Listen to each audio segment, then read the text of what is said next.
চুপ থাক না, একটু কথা বলতে দে। খাবার দিচ্ছি। শসা গাছটা কিন্তু মরে গেছে। এখন মোটামুটি অনেক সবজি, চাল কুমড়া গাছ কেটে ফেলছি, তারপর দুন্দুল গাছ অনেকগুলা কেটে ফেলছি, একটা দুন্দুল গাছ আছে। তো যাই হোক, আজকে এই মাচার এই যে এই বালতিটাতে আমার শসা গাছটা ছিল, শসা গাছটা কিন্তু মরে গেছে।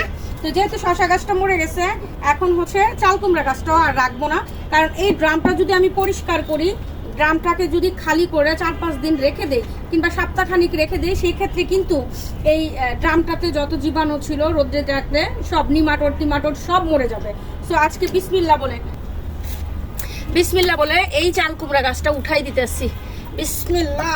বাবারে উঠেস না কে, নিমাটোড আছে এই যে হালকা পাতলা।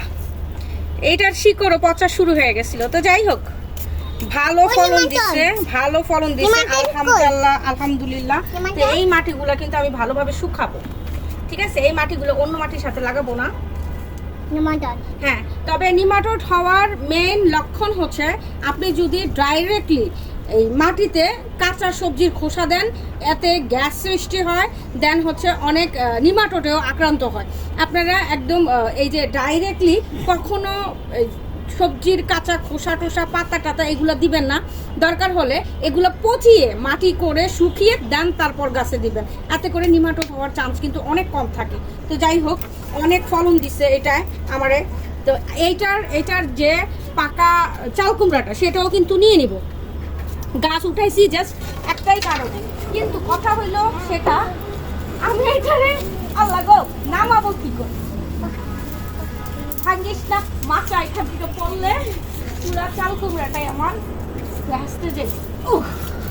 মাশাআল্লাহ, দেখো এই যে মারিয়াম, এটা হচ্ছে আমার বীজ।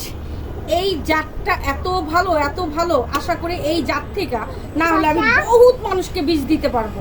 তবে যাদেরকেই দিব আমি আশা করি এই বীজগুলা লাগিয়ে আপনারা আশাপূর্ণ হবে।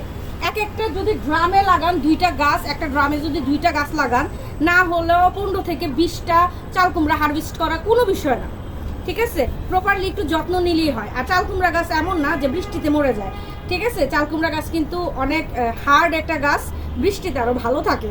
তো যাই হোক, কেমন হয়েছে বলেন তো? কাছে এসে দেখেন এটা কি পরিপূর্ণভাবে পাকছে। এটা কিন্তু আরও 1 মাস আগে বলছিলাম পায়রা ফেলবো, কিন্তু পারি নাই। বেসিকলি আজকে পারলাম। আর বীজ তো আমি সংরক্ষণ করবই।